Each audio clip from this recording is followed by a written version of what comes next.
स्वामी मधु परमहंस जी, जिनका अद्भुत नाम लेते ही मन मधुबन बन जाता है, जिनकी वाणी सुनते ही हृदय पुलकित हो उठता है, ध्यान लगते ही आत्मा आलोकित हो परमात्मा के दर्शन करने लगती है। ऐसे श्री सतगुरु की महिमा का वर्णन कहाँ तक करें जो अनंत हैं। साहब ने अपनी हर एक वाणी के बाद एक शब्द बोला,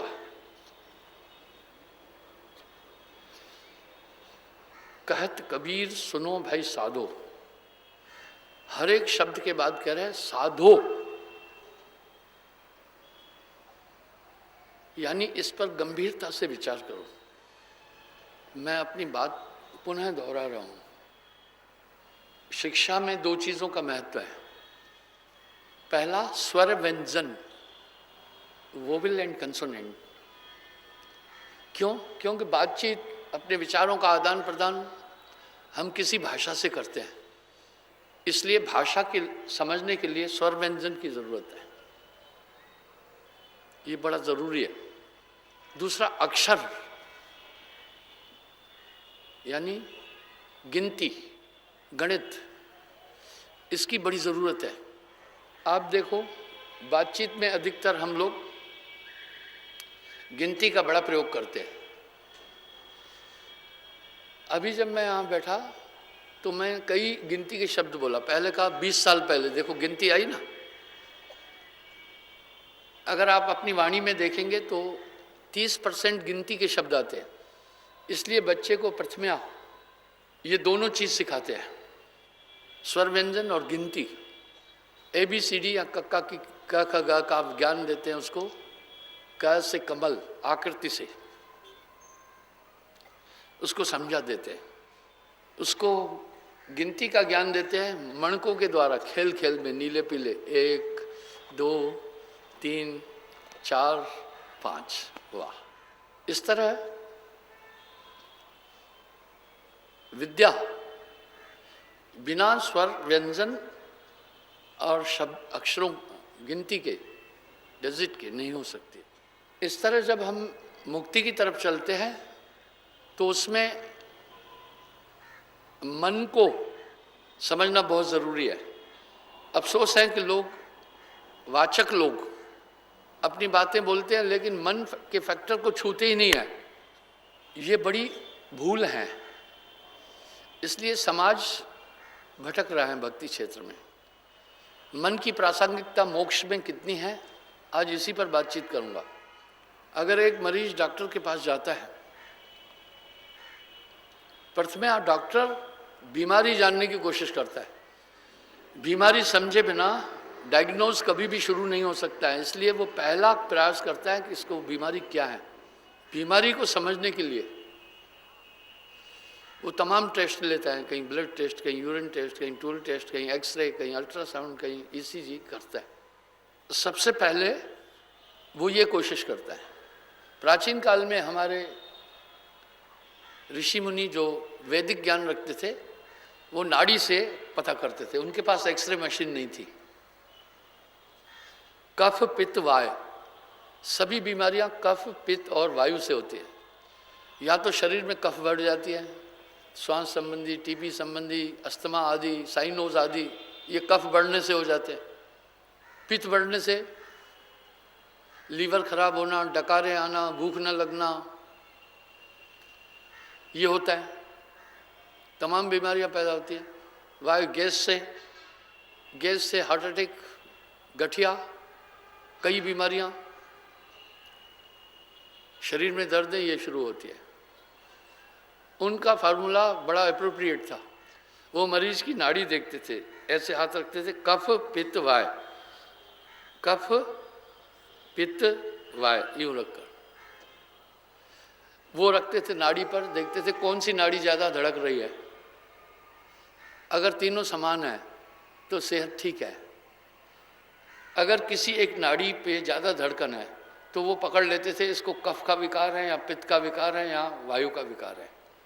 फिर इसी तरह से उसका तोड़ ढूंढते थे।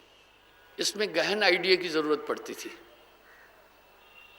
इसलिए वो नाड़ियावेद थे, कुछ नजरिया वेद थे। वो नजरिया वेद नज़र से देखते थे, स्किन से पढ़ते थे। कई ऐसी डिजीज़ है, कई ऐसी बीमारियां हैं जो हमारी चमड़ी पर असर डालती है सीधा, तो नजरिया वेद उससे जान जाते थे। आज वैज्ञानिकों ने बड़े अच्छे साधन निकाले, आपके वाइटल ऑर्गन कितना कैसा काम कर रहे हैं वो फौरन बता देते हैं। उनके पास ऐसे आले हैं, मशीनें हैं। ये टेक्नोलॉजी तो अच्छी है, लेकिन जो उपचार पद्धति है वैज्ञानिकों के पास वर्तमान में एलोपैथिक में, वो उतनी सूटेबल नहीं है जितनी पहले वो लोग सूटेबल मेडिसिन देते थे आयुर्वेद से, और ये बिजनेस बन गई। तो आइए, तो पहले जानता है रोग क्या है। उदाहरण के लिए अगर शरीर में पित्त ज़्यादा है तो मना करता है खटाई नहीं खाना, खटाई पित्त वर्धक है। अगर वायु गैस है, वायु है, तो वो गैस वर्धक चीज़ें कठिन, जैसे माँ की दाल और कठिन चीज़ें ऐसी खाने के लिए मना करता है, दूध वगैरह। कफ है तो कफ वर्धक चीज़ों को मना करता है। वो इस पद्धति से पहले उपचार करते थे। उपचार को समझने में उनको थोड़ा टाइम लगता था अभी, लेकिन समझने के बाद उसकी निवृत्ति के लिए उनके पास अच्छा साधन था। अभी रोग को समझने में मुश्किल नहीं है, थोड़ा उल्टा हो गया। अब रोग को समझना आसान हो गया है, पर उसकी निवृत्ति, उसको मिटाना मुश्किल है थोड़ा। तो आइए, जब तक रोग का पता नहीं चला तब तक डॉक्टर डायग्नोज शुरू ही नहीं कर सकता। उससे पहले वो कारण जानना चाहता है।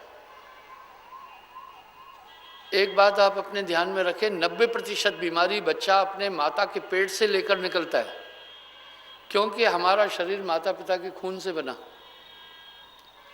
हर डिजीज का प्रभाव हमारे रक्त पर पड़ता है, इसलिए डॉक्टर ब्लड टेस्ट तो जरूरी करता है। अगर बासी खोए से बर्फी बनाई तो बर्फी पर असर पड़ेगा कि नहीं?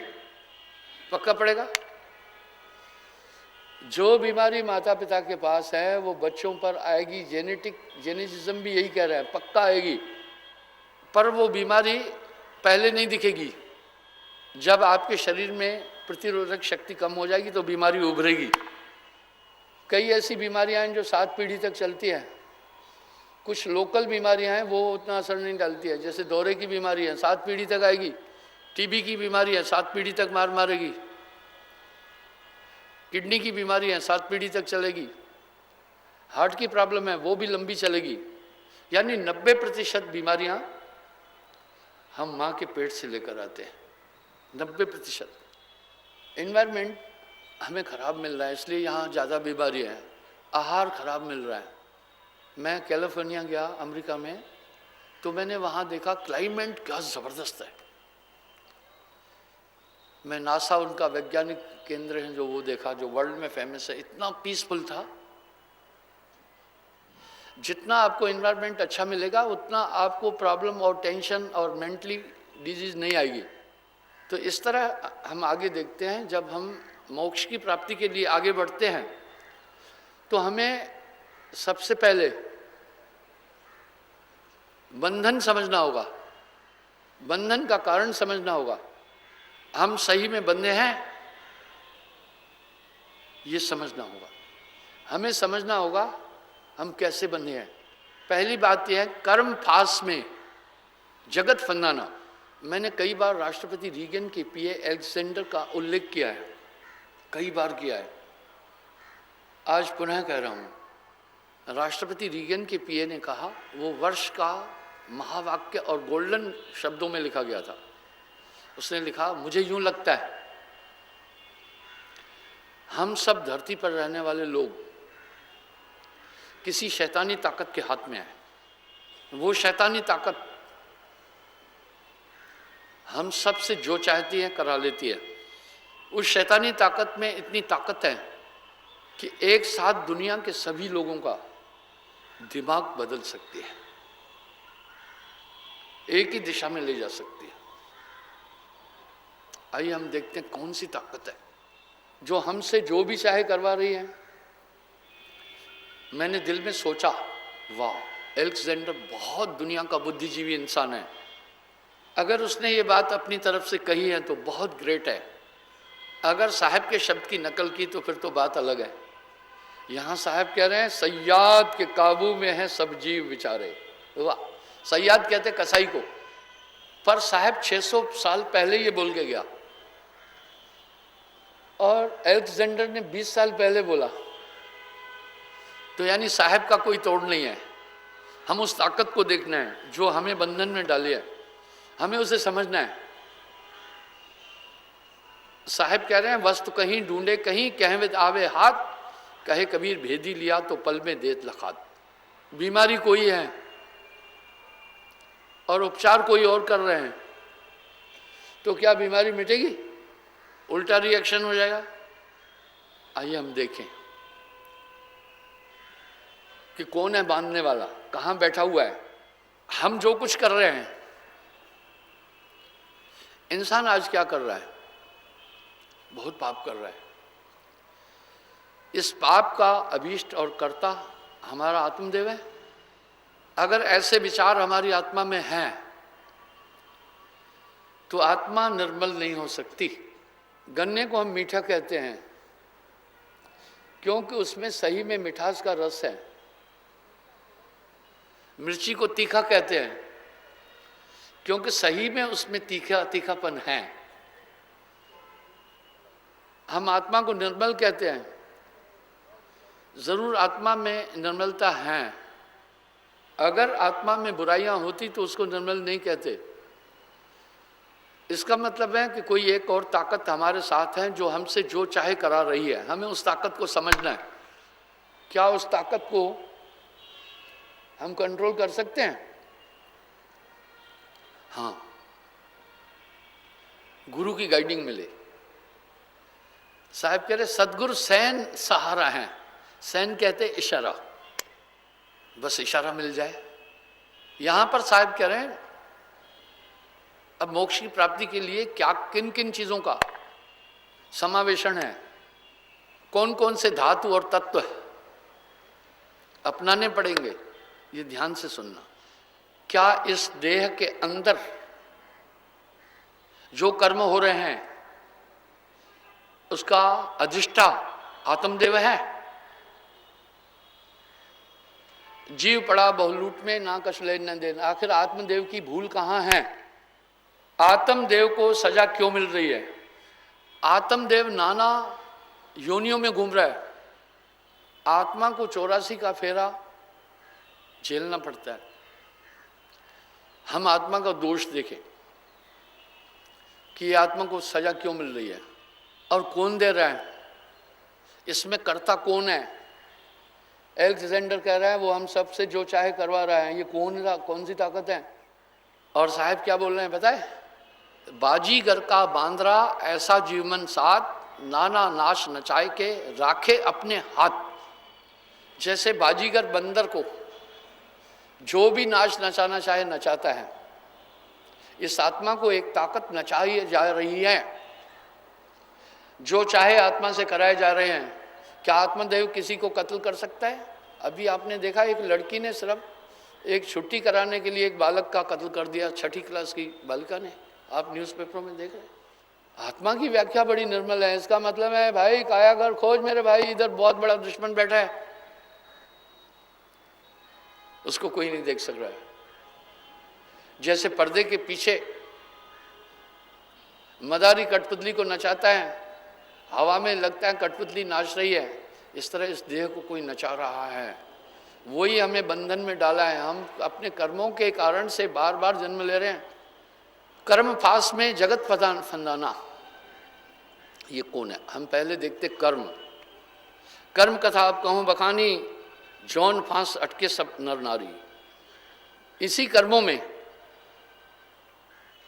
के फेर में इंसान बना हुआ है, बार बार जन्म मरण ले रहा है। बहुत दुख है इन दुनिया में। साहब ने एक बात बड़ी सटीक कही है, तनधर सुखिया कोई न देखा, जो देखा वो दुखिया। इस बॉडी में रहने वाला कोई सुखी नहीं, कोई सुखी नहीं है। देह धरे का दंड है। ये शरीर तो एक जेल है।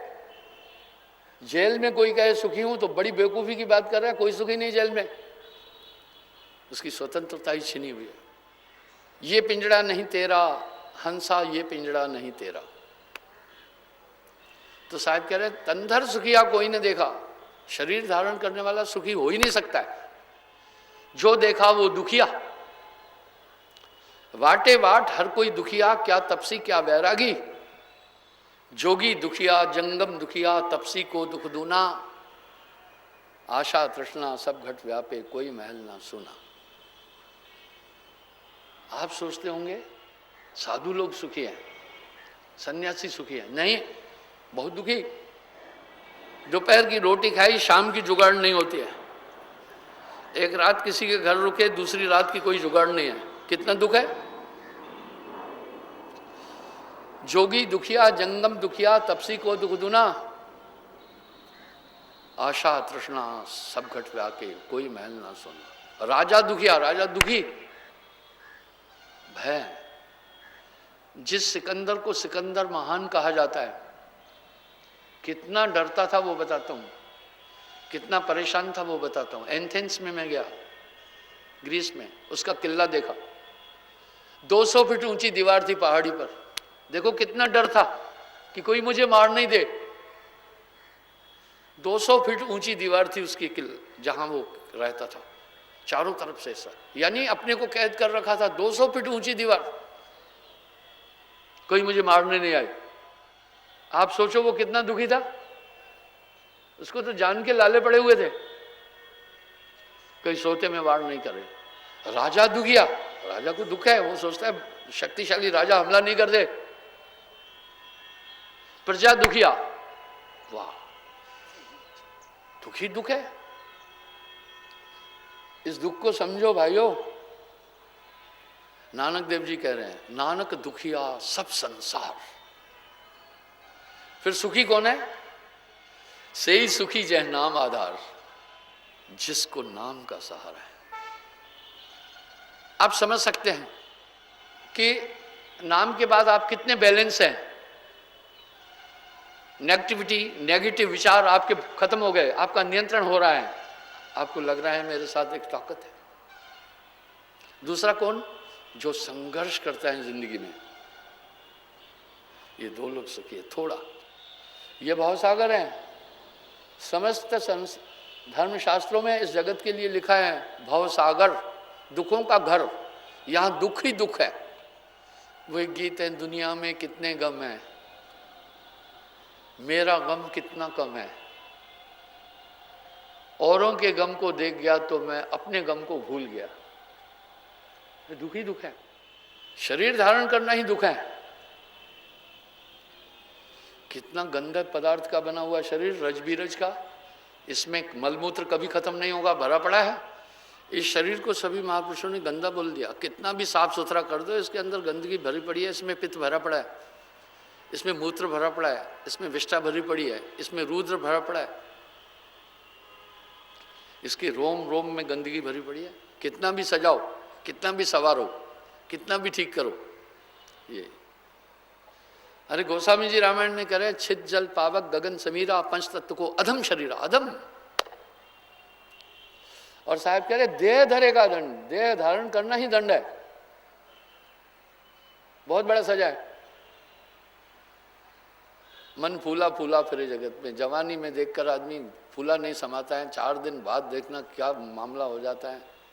ये माई बेचारी बैठी हैं, देखो अभी कैसे शक्ल हो गई, एकदम चमड़ी झुलस गई है, बंदर की तरह हो गया शक्ल। जब जवान रही होगी तो अपने उम्र में तो सुंदर लगती है। आखिर यही होना है। या तन का कुछ गर्व न कीजिए, जरबर होती चारा।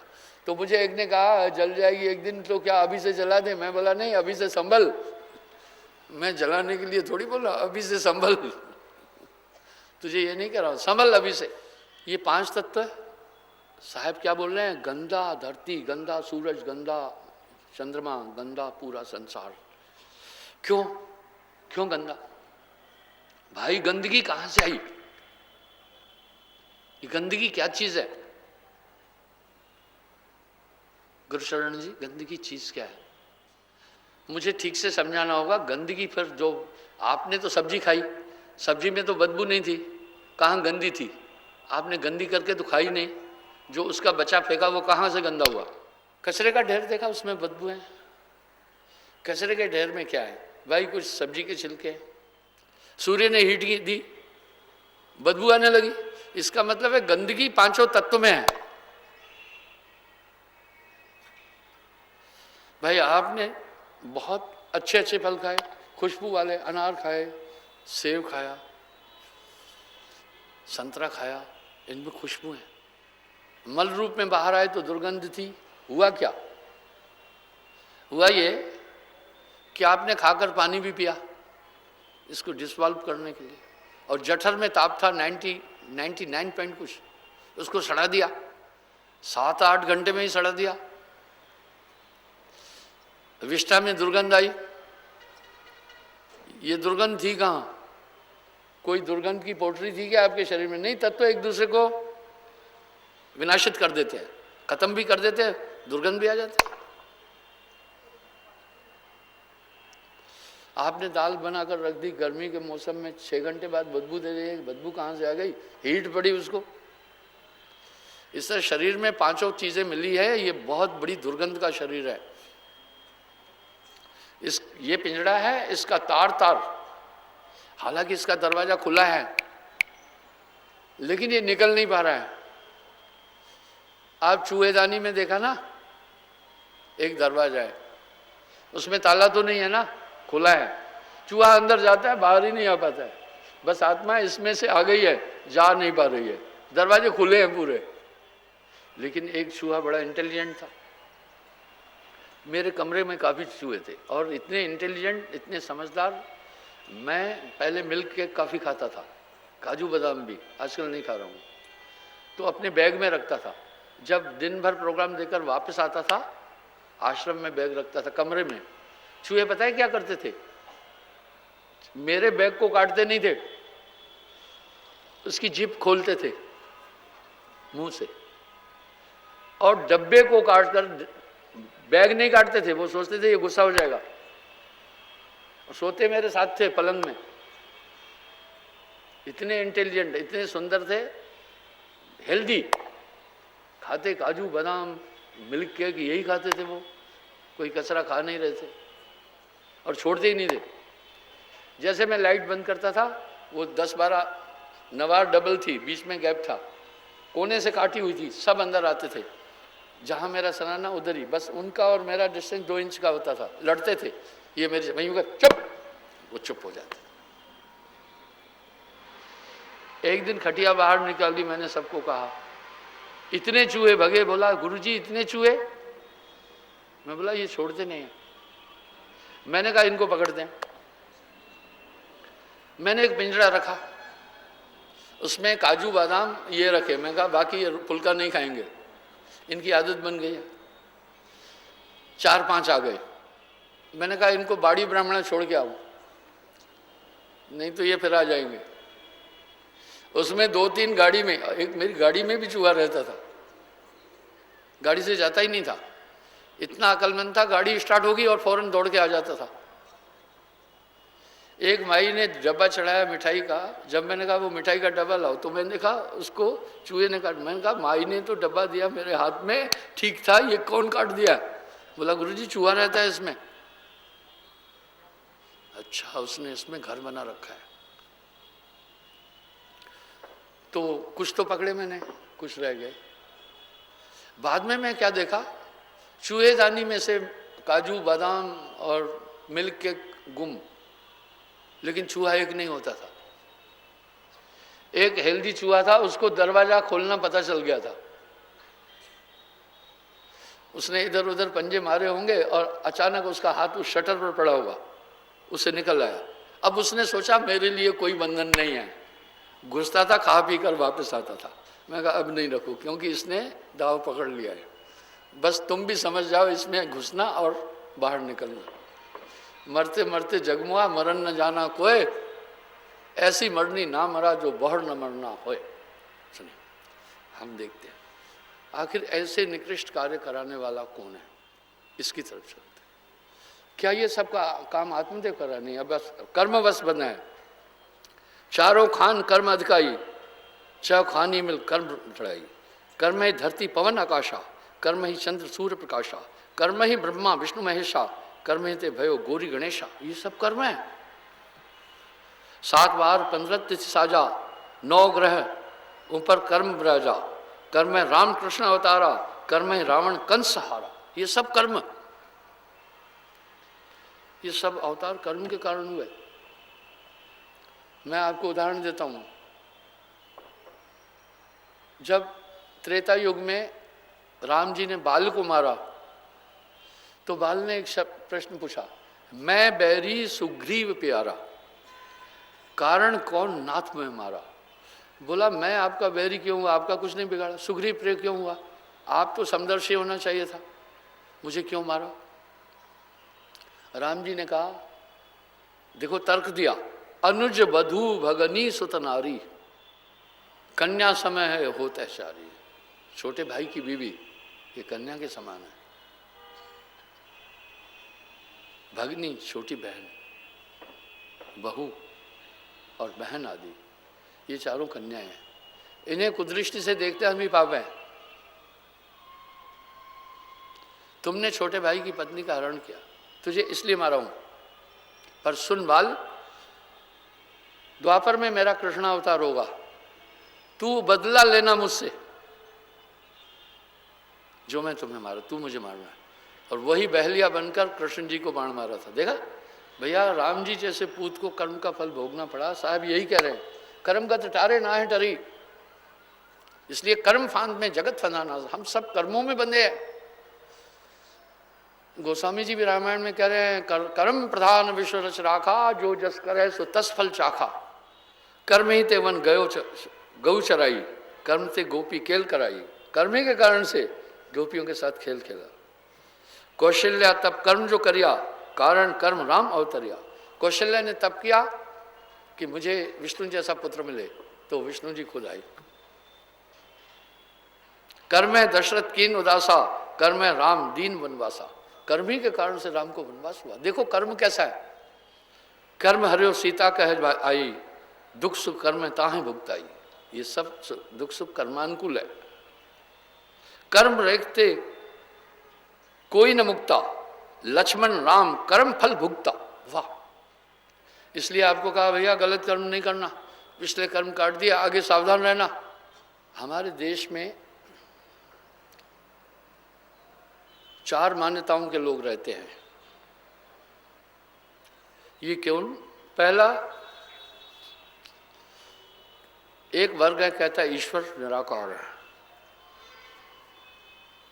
ये वो कौन कह रहे हैं? जो ऋग्वेद को फॉलो करते हैं।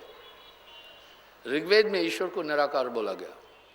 दूसरे परमात्मा को सर्वगुण रूप में देखते हैं, वो यजुर्वेद को फॉलो करते हैं।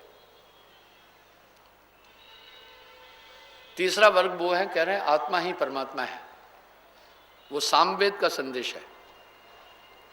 चौथे कहते हैं कर्म ही धर्म है, वो अथर्वण वेद है। वो नहीं मानते किसी सत्ता को, कहते कर्म ही सब कुछ है। कर्म रेख सभी पर छाजा, कहाँ राम कहाँ रावण राजा। कर्म रेख सभी पर होई, देखो शब्द बिलोई बिलोई। साहब कह रहे हैं मेरे हर शब्द को मथो, तुम्हें पता चल जाएगा। कर्म रेख सागर बांध दीना हीना, बिरला कोई चीने चीना। कर्म रेख सागर बंध्यो 100 योजन मर्याद, बिन अक्षर कोई ना छूटे, अक्षर अगम अगाध। मैं आपको एक उदाहरण देता हूँ। जी न्यूज़ पर मैंने एक दिन न्यूज़ पढ़ा कि वैज्ञानिकों ने सिद्ध कर दिया है, वैज्ञानिकों ने सिद्ध कर दिया कि लंका तक सेतु पुल बना था। देखो प्राचीन रहस्य लोग खोल नहीं पा रहे हैं, प्रीचिंग दे रहे हैं, तत्व तक नहीं जा पा रहे हैं। साहब भी कह रहे 100 योजन, और सही में वो 100 योजन है। साहब क्या करे, कर्म रेख सागर बंध्यो 100 योजन मर्याद, 100 योजन। योजन कितना है? 4 कोस। 4 कोस कितना है? 4 योजन का, एक योजन में 4 कोस है। 4 कोस इज इक्वल टू 8 मील। 8 मील is equal to 12 kilometre, 12 point कुछ होगा। 2 मील इज इक्वल टू 3.2 किलोमीटर।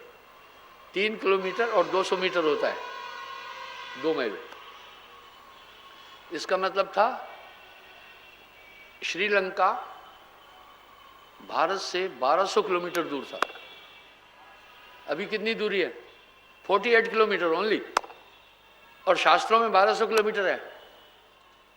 पहले ये श्रीलंका एग्जैक्ट मध्य में अरब सागर के था। ये खसकता खसकता इन लाखों साल में 48 किलोमीटर तक आया है। वैज्ञानिक कह रहे हैं एक टाइम पर इंडिया से मिल जाएगा। उन्होंने पत्थरों को देखा सैटेलाइट से, वो पत्थर उनको लगे ये समुद्र के नहीं है।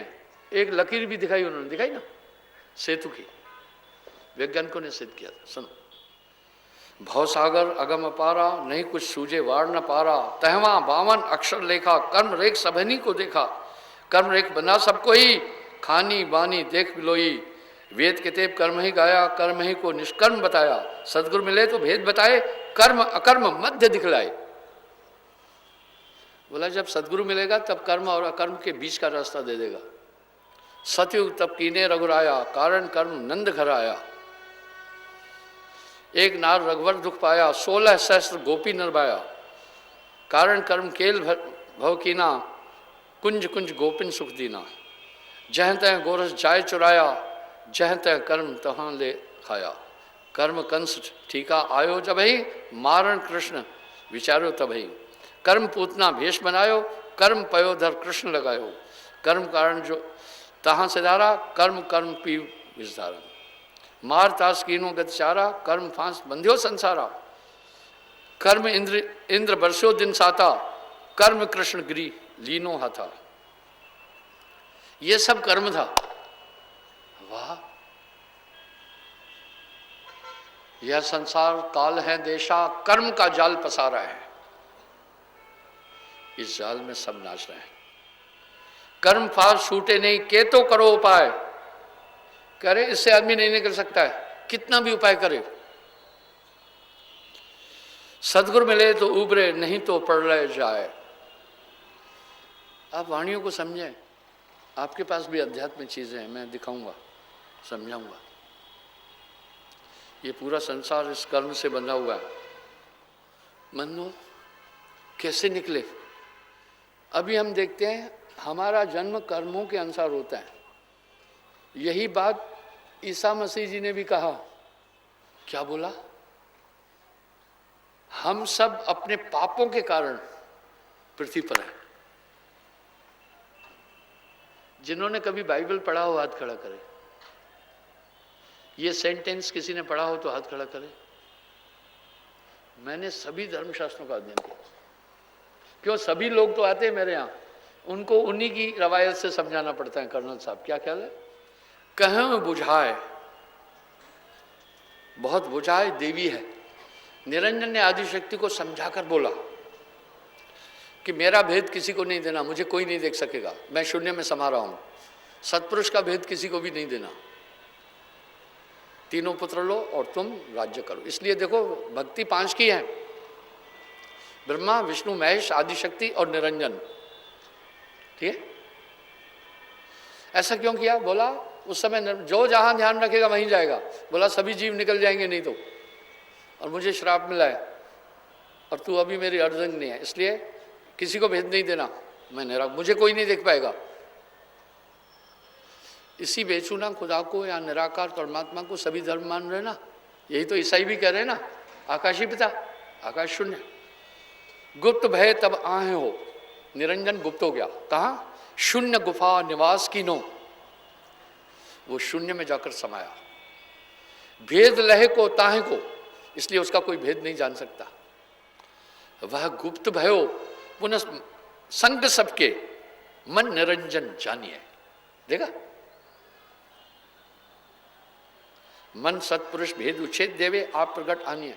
5 तत्व शरीर के अंदर मौजूद है। अब साहब क्या कह रहे? शून्य गुफा निवास कीनो, भेद लहे को ताहे को। इसका मतलब शून्य गुफा में चला गया, वो शून्य की गुफा में, यानी आकाश तत्व में मिल गया। अब हम देखते हैं आकाश तत्व कहाँ है बॉडी में? 5 तत्व काया में जाना, पांचों तत्व का कहूं ठिकाना। पांचों तत्व काया में हैं, उनका केंद्र है काया में। ठीक है, निरंजन कहां रहता है मैं बताता हूं। पांचों का केंद्र है काया में। पृथ्वी तत्व गुदा स्थान पर है, उसका रंग है पीला, स्वाद है मीठा। इसलिए चाहे आप सफेद चीज खाओ, चावल खाओ, सफेद चीजें खाओ, विष्ठा पीली होती है। क्यों हुई ये डॉक्टर नहीं बता सकते। ठीक है, क्योंकि पृथ्वी तत्व का वहां सेंटर है, इस कारण से वहां का एनवायरमेंट पीला है, वो वहां पीला। पृथ्वी तत्व का वास गुदा स्थान पर। जल तत्व का वास यूरिन ग्लैंड, नाभि के पास नीचे। आप चाहे कुछ भी, आप कोका कोला पियो, कलर्ड चीज खाओ, अनार खाओ, लेकिन यूरिन वाइट आएगा। यह है जल तत्व का इफेक्ट। वायु तत्व नाभि में, इसलिए गैस भी यहीं बनेगी पूरे शरीर को। नाभि फट गई तो आदमी खत्म है। डॉक्टर ऑपरेशन करेगा, नाभि कभी नहीं फटेगा। फटता है क्या? साइड से नाभि फट गई, आदमी नहीं बचेगा। फिर रावण की नाभि तो फटी थी। स्वाद खट्टा। इसलिए जब आप बैठते हैं गाड़ी में, आपको खट्टी डगारें आई, आपने तो खटाई खाई नहीं, खट्टी डगारें कहाँ से आई मीनू? वो वायु तत्व। और अग्नि तत्व कंठ में, मुख में। इसलिए डॉक्टर हीट देखने के लिए मुंह में डालता है थर्मामीटर। और आकाश तत्व शून्य, कहाँ? सुख मना में। यह पिंडे सब्रमंडे, पिंड और ब्रह्मांड का लेखा एक है। इसलिए वो सुषमन मध्य बसे निरंजन मूंदा 10वां द्वारा वहां रहता है। यह है प्रमाण से बोलना। कहे निरंजन कौनी वाणी, इसलिए सुषुम्ना में आकाश तत्व है। शून्य गुफा में घोर अंधेरा, करो नाम उजियारा, वो वही अंधकार है।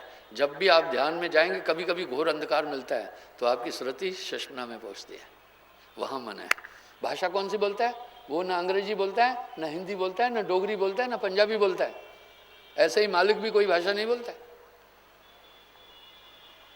वो तरंग, क्योंकि भाषा तो वाणी और पृथ्वी तत्व से है, पृथ्वी और वायु तत्व से है वाणी, इसलिए वो तरंगे। मन तरंग में जगत भुलाना। क्या करेगा? गुरुचरण को एक तरंग भेजेगा वहां से, सुषुम्ना से ब्रेन में। इंसान मन को नहीं समझ पा रहा है कि चलो शिमला घूमने, तो क्या बोलता है पता है? गुरुचरण बोलता है मेरी इच्छा है कि मैं शिमला घूमने में जाऊं। अरे भाई तू कौन है? आत्मा में तो संकल्प विकल्प ही नहीं है। आत्मा तो इच्छा है नहीं, पर इतनी बारीकी से आई तुम्हारे पास, तुम वही करते जा रहे हो। अगर तुम्हें पता चले कोई यहां बैठकर बोल रहा है चलो खाना खाएं, तुमको छोड़ यार नहीं खाना आज, तुम प्रतिरोध करोगे। वो ऐसे पॉइंट पर बैठा हुआ है कि तुम्हें लगता है ये मेरा ही दिमाग है। आपके अंदर उठने वाले जितने विचार संकल्प हैं ये आपके नहीं है, यही है मन। इस पर कोई बोल ही नहीं रहा है, पता ही नहीं है। 2-3 कथाएं, 2-3 चुटकुले, 2-3 नाच, फिर वो स्टेज से छलांग मारकर नीचे और नाचना शुरू किया। इतना इतना मोटा रीड है। नाचना गाना एक एक्सरसाइज का काम है, ठीक है। नित्य एक एक्सरसाइज है। टांग हिलाना, वो हिलाना, हाथ हिलाना, गर्दन हिलाना, कमर हिलाना। तो इतना मोटा आदमी कमर कहाँ से हिलाएगा? इसलिए जितनी नित्यांगनाएं हैं वो फिजिकल फिट है, वो एक एक्सरसाइज है। आता भी नहीं है तो भी जंप लगाकर शुरू कर देते हैं नाचना गाना। मुझे एक वाक्य याद आ गया। एक बार चेला अपने गुरु को गांव में ले जा रहा था। गुरुजी जंगल में तपस्या करता था, तो गुरुजी को जब गांव में ले जा रहा था तो एक बहुत सुंदर कोठी देखी रास्ते में। बोला चेले ये किसकी कोठी है? बोला गुरुजी त्यागी जी की। बोला हाँ त्यागी और कोठी? भाई त्यागी तो उसको कहते हैं जिसके पास कुछ नहीं है। अच्छा अच्छा ठीक है। आगे गए, एक मकान में बच्चे खेल रहे थे, शोर हो रहा था। बोला ये किसके बच्चे हैं, इतना शोर है? बोला ये सन्यासी बाबा के बच्चे हैं। हाँ, सन्यासी और बच्चे, ये क्या मामला है? जब आगे बढ़े तो नाच गाना, बेरणी नाच रही थी। आजकल तो डीजे फीजे है ना, पुराने ज़माने में बेरणियाँ बेचारी आती थी ब्याह शादी में, राजे या अमीर उन बेरणियों को बुलाते थे, वो नाचती गाती थी। पहले ये ट्रेंड था, डीजे फीजे था ही नहीं। बोला ये नाच गाना किसके यहाँ हो रहा है? बोला गुरुजी वैरागी महाराज के यहाँ। अरे वैरागी का मतलब है दुनिया की किसी भी चीज़ में मजा नहीं ले, वो नाच गाना देख रहा है। बोला चले चलो वापस, महाकलयुग आ गया है, मैं जंगल में चलता हूँ। तो कहने का मतलब है पूरा मामला ही गड़बड़ घोटम घोटा है। त्यागी जी बेहतरीन कोठियाँ बना रहा है, सन्यासी जी के इतने इतने बच्चे हैं, वैरागी जी नाच गाने में लिप्त है। कबीर कलयुग आ गया, संत न पूजे कोई, कामी क्रोधी आलसी इन्हीं की पूजा है। आगे क्या बोले? वह गुप्त भयो पुनः संग सबके, सबके साथ है। मन निरंजन जानिए, वो करता क्या है? मन पुरुष भेद उच्छेद देवे। उच्छेदने का मतलब है दूर करना, उछालना। आप प्रगट आनिए, यानी अपनी भावना लाएगा। आप ध्यान में बैठे हैं एकाग्र होने के लिए, मन क्या करेगा?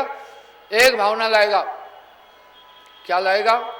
बेटे को दुकान खोल के देनी है, पैसा कहाँ से आए, बेटे की शादी भी करनी है, बस आप शादी में घूमे। ये कहाँ से आई बात? आपका ये फैसला नहीं था, तरंगे ब्रेन में आई। इस मस्तिष्क यही निरंजन है, देव निरंजन सकल शरीरा, तामे ब्रह्म रहल कबीरा। इस फैक्टर को कोई ले ही नहीं रहा है। क्यों? इस फैक्टर पर कबीर साहब का क्यों विरोध हुआ? पूरे सिस्टम ठप हो रहे थे। जो लोगों ने अपनी जीविका यापन के लिए धर्म के नाम पर पूरे सिस्टम बनाए हुए थे, पूरे वो बंद हो रहे थे। पल पल सूरत संभल। ये क्या किया? जिससे आपने अंदर की दुनिया देखनी थी उसी चीज को निकाल कर बाहर ले गया। ठीक है? जब आपकी आंखों पर पट्टी बांधी तो कुछ नहीं नजर आएगा, इसलिए वो क्या किया? आपके ध्यान को एकाग्र होने नहीं दिया। मैं यहाँ एक प्रासंगिक बात बताता हूँ। दुनिया के जितने भी लोग हैं अंदर की दुनिया देखने के लिए साम्यक रूप से एक चीज को अपनाते हैं, ध्यान एकाग्र कर रहे हैं। क्यों कर रहे हैं? ध्यान इसलिए एकाग्र कर रहे हैं कि ध्यान के अंदर ही हमारे एक चक्षु है जिससे हम आंतरिक संसार को देख सकते हैं। ये परोक्ष अपरोक्ष रूप से सभी मानव और मतांतर जानते हैं कि अंदर की दुनिया, अपने इष्ट को हम आंतरिक दृष्टि से देखेंगे। वो है ध्यान। सूरत से देख सके वह देश। अब यहाँ साहब क्या बोल रहे हैं? टकटकी चंद और चकोर की लगी रहे। आगे साहब आपको लाइन दे रहे हैं, या विद जो कोई मन को लगाए, मन के लगाए प्रभु को पाए, वह प्रभु को पालेगा। कैसे? जैसे नटवा चढ़त बांस पर नटनी ढोल बजाए। भैया वो नट लोग बेचारे पहले अपनी जीविका ऐसे ही गुजारते थे, तो बांस पर चढ़ते थे। वो बहुत मुश्किल काम है। अब वो कला भी दिखाता है, ताल पर नाच भी रहे हैं। उस बम्बू पर गिरा तो टांगे टूटेगी, पर सूरत घड़े पर बांस पर लाए। वाह, उसने अपना कंसंट्रेशन बांस पर रखा है। किससे पकड़ा है उसने अपना बैलेंस? वाह, इसका मतलब है ध्यान में पकड़ है। उसने ध्यान से पकड़ रखा है अपना पूरा बैलेंस। इस तरह जैसे कामन जाए कूप पर कर छोड़े बतलाए। माताएं बहनें देहरादून और राजस्थान में पानी भरने जाती हैं, 5-6 सखियां मिलकर के घड़े पर घड़ा, बगल में घड़ा, लेकिन घड़ा नहीं गिरता है, कंसंट्रेशन से रोका। इसका मतलब है सुरती में हाथ भी है, हाथ भी है। साहब इसी तत्व पर आए, सूरत से देख सकी वह देश। तो जैसे चकोर चांद को देखता है, अपनी निगाह नहीं टालता है, चांद ऊपर चलता जाता है, घीस टूट भुई को धरे, अपनी गर्दन मोड़ लेता है, सोचता है अगर इधर उधर हुआ तो चांद गुम हो जाएगा। बस चंद और चकोर की रीत से ध्यान कर पल ही पल में देख अजूबा। अगर आपका मन इस तरह, आगे मैं बताऊंगा, इस तरह से आपको ये एकाग्र नहीं होता है। साहब क्या करें? मन पुरुष भेद उच्छेद देवे, परमात्मा की तरफ जाने नहीं देगा, उच्छेद न का उछाल देगा आपके ध्यान को। आप प्रकट आनिए, वो खुद प्रकट हो जाएगा। साहब कह रहे हैं मन खुद प्रकट हो जाएगा। वो क्या करेगा, कैसे प्रकट होगा? मन के 4 रूप हैं, मन, बुद्धि, चित्त, अहंकार। जब ये इच्छा करता है इसको मन कहते हैं, इसका मतलब है इच्छा मन है। जब ये निर्णय करता है उसको बुद्धि कहते हैं, जो आप फैसला कर रहे हैं ये भी मन है। तीसरा रूप चित्त है, जब आप कुछ याद कर रहे हैं ये भी मन है। चौथा मन का रूप है क्रिया, अहंकार, क्रिया। ये चारों यानी देखना, चलना, उठना, ये भी मन है। साहब क्या करें, 3 लोक में मन है विराजी, ताहे न चीने पंडित काजी। इसको न पंडित जान पा रहा है न काजी। अस असुर घट में बसे, इसकी नेचर क्या है, बड़ी गंदी, गंदी नेचर जानकर बनाई, इसी में उलझाया हुआ है। आग की नेचर है तपिश, झुलसा देगी रोशनी। इस तरह मन की वृत्ति है काम, क्रोध, लोभ, मोह, अहंकार। ये आत्मा की आदतें नहीं है। ये अंदर से गुस्से की तरंग भेजेगा, मारो एक तमाचा कैप्टन हवलदार को, सीधा तमाचा मारने जाओगे, आगे आप सोचे ही नहीं। मन जागे, मन सोए। आप सो क्यों रहे हैं? आपका ब्रेन थक गया, ये भी मन है, कहता सो जा यार, आप सो जाते। मन हंसे, मन रोए, मन लेवे, मन देवे, मन ही कृपण, मन ही दानी, मन ही शूरमा, मन ही जा। मन ही कायर है, ये सब मन के रूप हैं। और मन को कोई देख न पाए। वाह, ये बाजीगर का बांद्रा, ऐसा जीवन साथ, नाना नाश नचाए के राखे अपने हाथ। इस आत्मदेव को ये नचाए जा रहा है, नचाए जा रहा है। इसकी बहुत ताकत है, सबको नचाता है। अब साहब क्या बोल रहे हैं देखिए। मैं एक बात पूछना चाहता हूँ। मुझे कोई आके कहता है साहब जी पिंड के लोग जीने नहीं देते हैं, घर के लोग परेशान करते हैं। मैं कहता हूँ ये तो होता रहा है, ये होता रहेगा। मैदान जंग में जो जा रहे हैं सिर्फ तलवार नहीं ढाल भी साथ हैं, तुम चिंता नहीं करो। मन उनके अंदर बैठकर तुझे तंग करेगा, तू बस सुरती में रहे, कुछ नहीं कर सकेगा कोई भी। अब साहब क्या बोल रहे हैं पता है? गुरज्ञानहीन मलिन पंडित शास्त्र शब्द शास्त्र पढ़े घनो, अगम निगम ब्रंच प्रबोधे सकल जगत हैं सख बनो। जो काल जीवन को सतावे तास भक्ति जड़ावे। साहब करें जो काल जीवात्मा को पकड़ा है उसी की भक्ति सब जड़ा रहे हैं। विष्णु आदि, शिव संकादि, अजसुर काल के गुण गावे। देखो चौंकाने वाली बात है। गण गंधर्व, ऋषि मुनि और देवा सब मिल करें काल की सेवा, इसके आज्ञाकारी है। जो रक्षक तह चीनत नाही, जो भक्षक सेवे नरताई। जगत भगत में बैर है, तुम परेशान नहीं होना। ये क्यों होता है वो भी सुनो। एक माता थी, उसका बच्चा एमएससी टॉपर था। बोला गुरुजी, मेरा यूपी की बात है, मेरा बेटा बहुत अच्छा इंसान है, गांव के लोग मानते हैं। यहाँ मुझे सत्संग में छोड़ने आता है मोटरसाइकिल पर, वापस ले जाता है, पर गुरुजी नाम नहीं ले रहा है। मैं बोला क्यों नहीं लेता है? बोला वो कहता है मम्मी साहब जी सब अच्छा कहते हैं, ठीक है, लेकिन जब उनसे नाम लो दुनिया जीने नहीं देती। ये भी एक चाल है। पिंड में हूटिंग करने लग जाते हैं, इसने सब छोड़ दिया, फलाना छोड़ दिया, ढिकाना छोड़ दिया। तुम अपना काम करते चलो, तुम्हारे अंदर आत्मविश्वास हो कि तुम ठीक लाइन पर हो। संतो ये जग बोराया। मुझे पता था ये डगर बहुत मुश्किल है। क्यों बताएं? आपकी सभी चीज़ें तो छुड़ा दी, जो पुरखे करते आ रहे थे वो छुड़ा दिया, अन्य चीज़ें छुड़ा दी, बाकी टोने टोटके छुड़ा दिए, जादू जड़ी छुड़ा दिए, शराब मान छुड़ा दिया, गलत काम छुड़ा दिए। अब इसमें फिर क्या हुआ? आप थोड़े मार्शल भी बन गए। ये समस्या आई, लेकिन आप चिंता नहीं करें, आप सही मुकाम पर हैं। ये भी निरंजन का खेल है। अरे धर्मदास के घर में निरंजन का अवतार आया, उसका पुत्र नारायण। ये उसका जगत है, वो सेफ्टी चाहता है। इसलिए वो नाम की ताकत आएगी तब ये समझ में आएगा, ये तभी समझ में आएगा, नहीं तो इसको बस में नहीं कर पाओगे। यहाँ साहब का मन जाता है, जाने दे, गह के राख शरीर, उतरा पड़ा कमान से, क्या कर सकता तीर। कभी मत सोचना मन सुधर गया, कभी नहीं सुधरेगा। मन कभी सुधरने वाला नहीं है, काबू करना है इसे। शेर कभी शाकाहारी नहीं हो सकता। इस तरह मन की वृत्ति यही है, मन की ड्यूटी यही है। आप जैसे जैसे चेतन होते जाओगे, मन उतना ज्यादा पीछा करेगा, तुम नहीं घबराना। क्यों? उसको ये डर लगेगा अभी ये बाकी को भी वहां पहुंचाएगा। मन की प्लानिंग बड़ी तगड़ी है।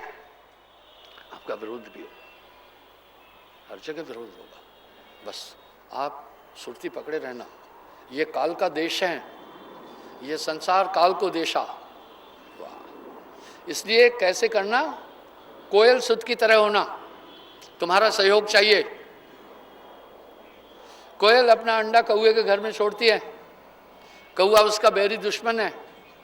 कौए के घर क्यों छोड़ती है? कोयल लंबी है, उसके पंख नहीं है चौड़े, इसलिए बच्चे को सह नहीं पाती है।